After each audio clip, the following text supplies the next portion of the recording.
Oke, kita lanjutkan ke part keduanya ya. Jadi kalau kita tadi sudah sampai pada elemen-elemennya, nah sekarang kita part kedua, part terakhir ya, terkait dengan pemodelan data.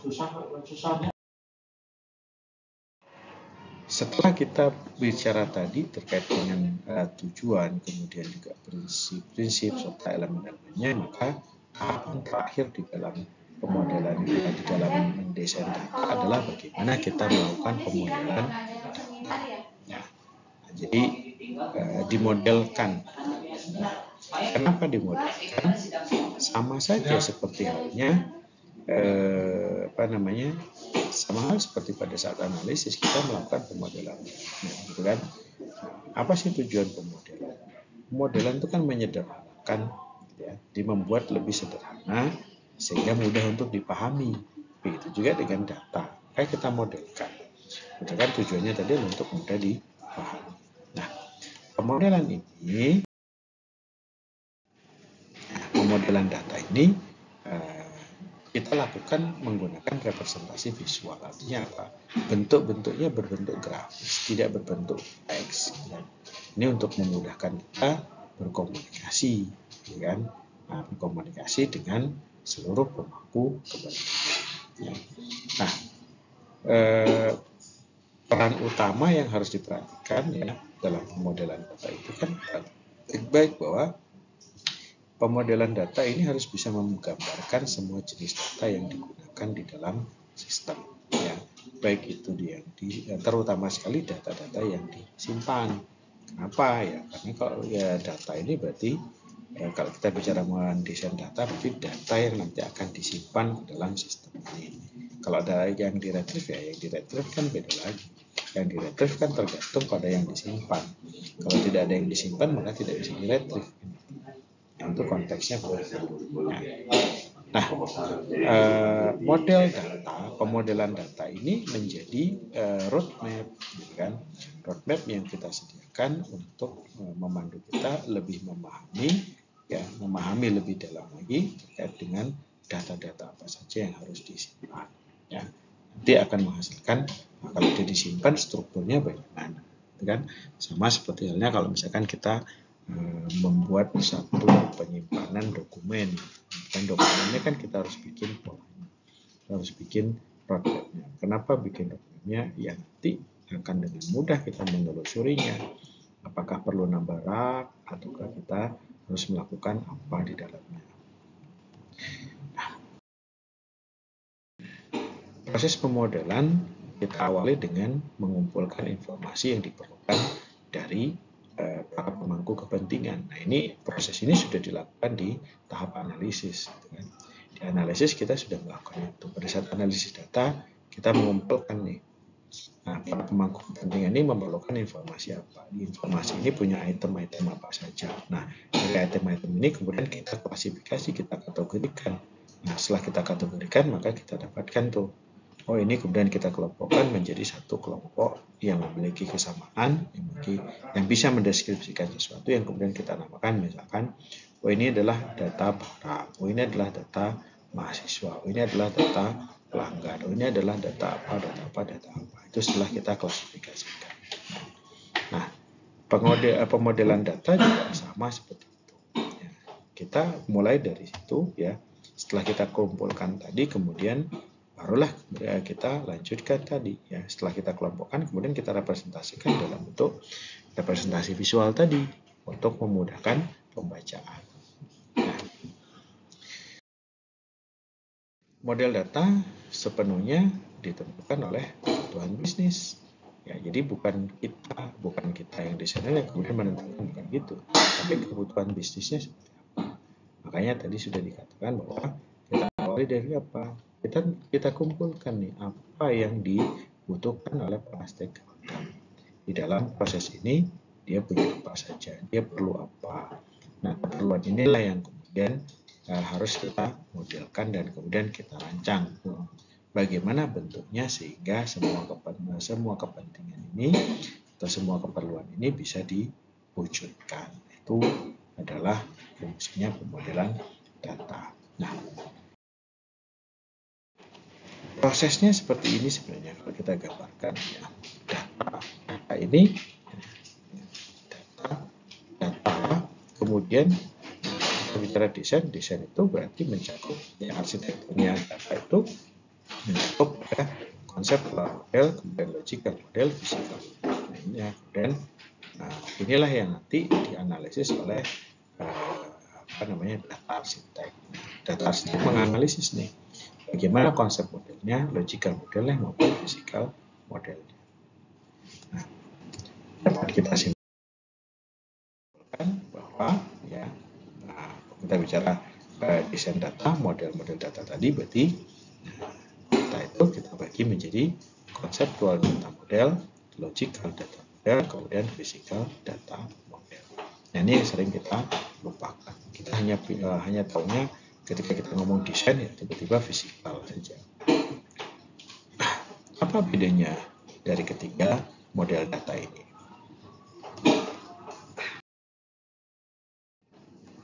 Konseptual data model adalah bagian dari kita memodelkan data yang yang kita lakukan pada saat kita melakukan pengumpulan data awal. Nah, dapat kita artikan bahwa konseptual model ini adalah model yang kita buat pada saat kita melakukan analisis. Karena disinilah kita mulai kumpulkan nih, ada entity, ada data apa saja, kemudian kita kelompokkan jadi entity. Nah, entity-nya apa saja dan seterusnya.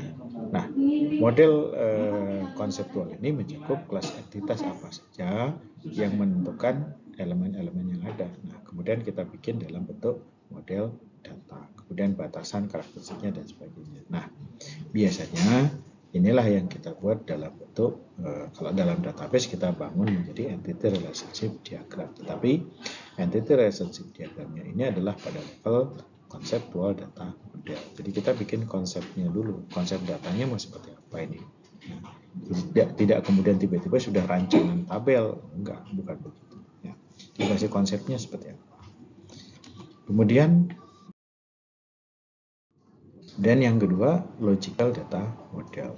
Nah, ini model data sifatnya yang logis. Nah, ini di sini pengembangan dari konseptual data model tadi.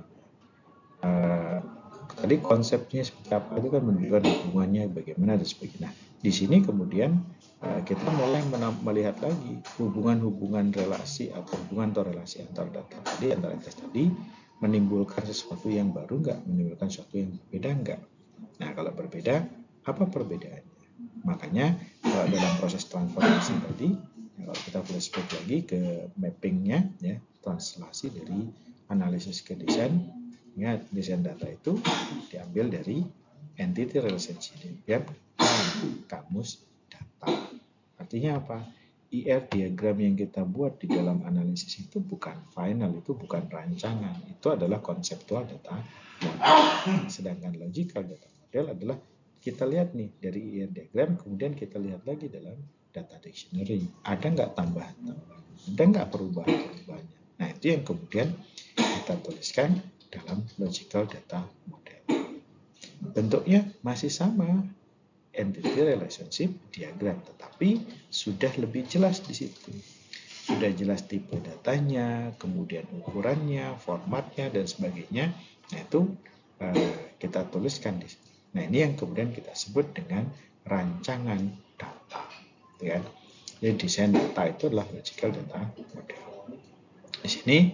Tapi di sini belum menentukan kebutuhan teknis sistem apapun. Jadi belum mengacu kepada satu data DBMS manapun kalau misalkan kita bicara database. Jadi belum ada ini. Ini tipe datanya Oracle, bukan seperti itu. Kita belum menyentuh seperti itu. Nah, tipe datanya masih sifatnya adalah tipe data generic. Nah, itu logical data model. Ini yang harus kita susun. Model yang ketiga adalah physical data model. Physical data model berarti model yang secara fisik nanti ada di dalam database-nya seperti apa. Nah, berarti mengacu kepada sebuah DBMS tertentu, ya, mengacu kepada teknis tertentu yang akan digunakan pada saat implementasi. implementasi, termasuk mengacu kepada bahasa pemrograman yang akan digunakan. Ini biasanya bagian paling akhir. Nanti tinggal dicetak menjadi script dari database-nya atau script datanya. Nah, itu berarti sudah mengacu kepada kalau misalkan dia bentuknya struktur data yang bukan database, maka dia akan masuk kepada sesuai dengan bahasa pemrograman yang digunakan, termasuk tipe datanya. Nah, itu bagian yang kita sebut dengan physical data model. Nah, bagaimana membuat conceptual data modeling, logical data modeling, maupun conceptual data modeling?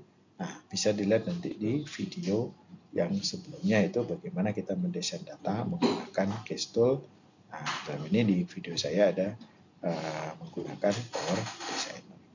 Itu prosesnya begini, stepnya begini. Itu bisa nanti dilihat di video yang satunya lagi terkait dengan bagaimana kita mendesain data.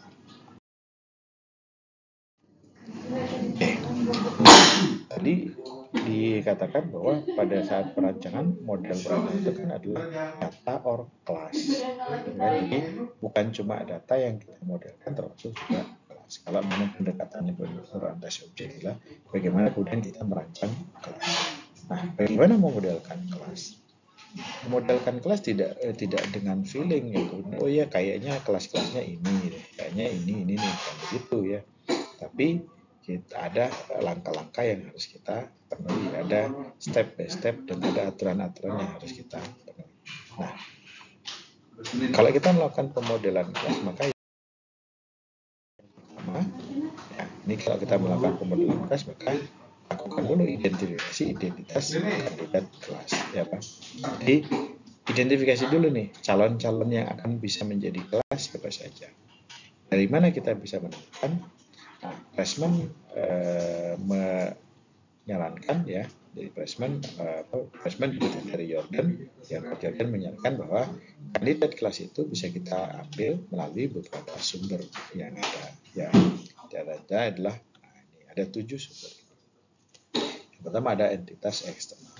Jadi apa sih entitas eksternal itu? Entitas eksternal itu adalah satu bagian yang tempat kita mendapatkan masukan ya, jadi asal masukan dari sistem atau tujuan dari luaran sistem, itu yang disebut dengan entitas eksternal. Nah, misalkan di situ ya bisa macam-macam ya.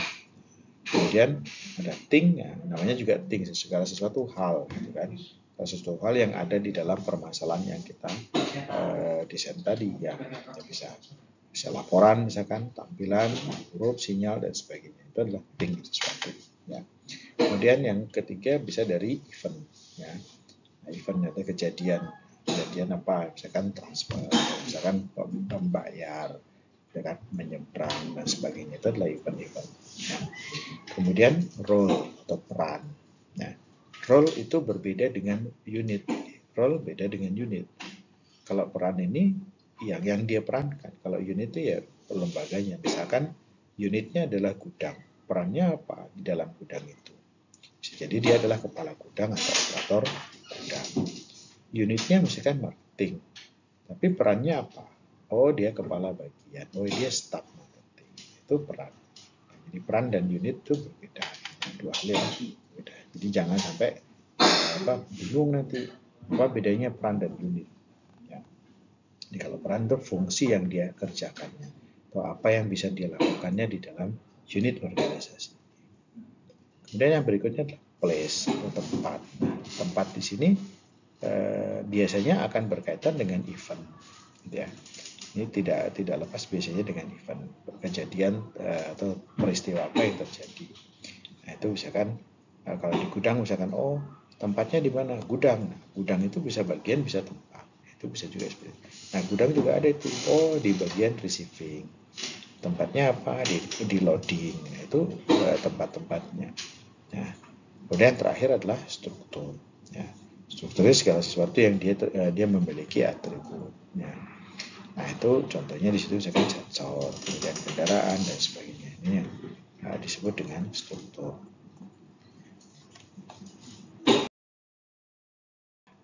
Untuk membantu mempermudah identifikasi tadi, bisa dibuat tabel seperti ini ya. Nah, ini ada external entity-nya apa saja.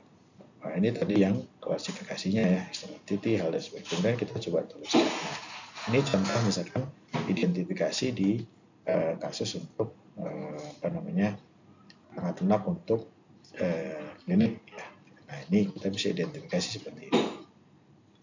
Nah, misalkan interaksinya apa? Ya, mau sistem rekam medis. Kenapa? Nah, ini kalau misalkan ini pendaftaran klinis, pendaftaran poli atau apa, nah ini kan ada dia berhubungan dengan sistem rekam medis. Dia berhubungan dengan orang tua, mungkin dia berhubungan dengan terapis dan sebagainya dan sebagainya. Nah, kemudian misalkan kartu pasien, tiket antrian, ya, peristiwanya misalkan mendaftar, menjalankan terapi dan seterusnya. Perannya misalkan admin, nurse, gitu kan, nah, dan seterusnya. Nah, kemudian unitnya kan farmasi, poli, ya, dan tempatnya misalkan laboratorium, poli. Nah, poli ini bisa unit, bisa juga tempat. Ya, strukturnya misalkan di situ ada rekam medis, kemudian anamnesia. Itu contohnya seperti ini. Ya, kita bisa buat daftar seperti ini untuk memudahkan kita. Ya. Wah, bentuk yang lain silahkan menyesuaikan. Bisa dalam bentuk apapun, yang penting mempermudah kita untuk mengidentifikasi. Ingat, ini baru kandidat kelas. Ya, ini baru kandidat, ini bukan kelas.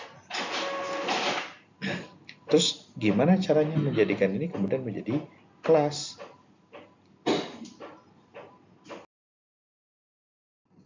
Nah, Coach Jordan menyarankan ya ada 6 kriteria atau 6 karakteristik yang bisa digunakan untuk mempertimbangkan dari 7 kriteria tadi, 7 klasifikasi tadi ya, dari kandidat-kandidat yang sudah kita identifikasi, kemudian kita ukur nih. Kita ukur menggunakan 6 parameter ini. Ya. Nah, apabila memenuhi sebagian besar dari kriteria ini, maka dia akan dijadikan sebagai kelas. Ingat, sebagian besar. Nah, kalau sebagian besar berarti kalau 1 ya nggak bisa. Maka sebagian besar 6, kalau sebagian besar jadi minimal 4 kan gitu. Nah, kalau memenuhi sebagian besar baru dikatakan sebagai kelas. Nah, kalau tidak gimana? Nah, kalau tidak maka tidak buru-buru dibuang ya, tapi bisa jadi dia sebenarnya adalah atributnya si kelas atau dia adalah metodenya si kelas.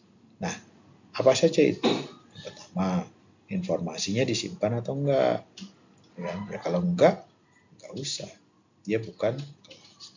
Nah, kemudian kalau 1 ini sudah tidak terpenuhi, dia mungkin bukan. Tapi lihat lagi, 2, 3, 4, 5 dan 6 seterusnya. Nah, ini seperti ini. Nah, ini bisa dicek. Nah, jadi setiap kandidat yang tadi sudah diidentifikasi dalam tabel yang sebelumnya, dan kita cek satu persatu seperti ini. Dia memenuhi enggak? Nah, ingat tadi ya. Nah, ya ingat tadi ya, kandidat akan diterima jika menjadi kelas ya jika memenuhi seluruh atau sebagian besar. Kalau sudah seluruh udah pasti, atau sebagian besar. Yang tadi sebagian besar maka dari 6 kriteria ya, berarti kalau sebagian besar ya minimal 4 kriteria terpenuhi ya. Oke. Nah, hasilnya kemudian bisa dibuat dalam bentuk seperti ini. Nah, ini hasilnya yang sudah diuji tadi. Oh, dia menjadi kelas ya. Dituliskan di sini kelasnya apa. Kemudian atributnya apa saja. Ya, metodenya apa saja. Kemudian dia berhubungan dengan kelas yang mana. Ya. Oh, dia berhubungan dengan kelas ini, kelas itu, kelas itu. Silahkan dicatat. Nah, bentuk hubungannya apa? Asosiasi kah, agregasi, komposisi kah, atau dia adalah parent-nya, atau dia child. Ini yang kita lakukan. Nah, kalau sudah seperti ini, maka langkah terakhir yang kita lakukan apa? Langkah terakhir yang kita lakukan adalah kita bikin kelasnya. Nah, inilah kelasnya. Kita susun diagramnya. Nah, yang struktur data dan pemrograman satu ada nggak? Jadi begini hasil akhirnya. Ini yang kemudian kita gambarkan berdasarkan tadi. Ya. Function saja belum tahu. Itu ya. Jadi ini yang kemudian kita gambarkan bagian akhir. Kita buat dalam menjadi satu diagram.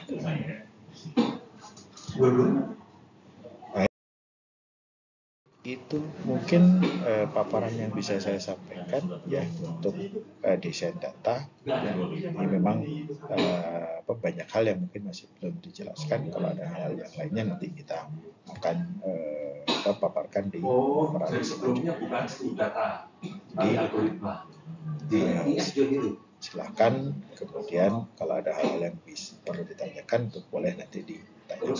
Terima kasih, sampai ketemu lagi di kesempatan berikutnya.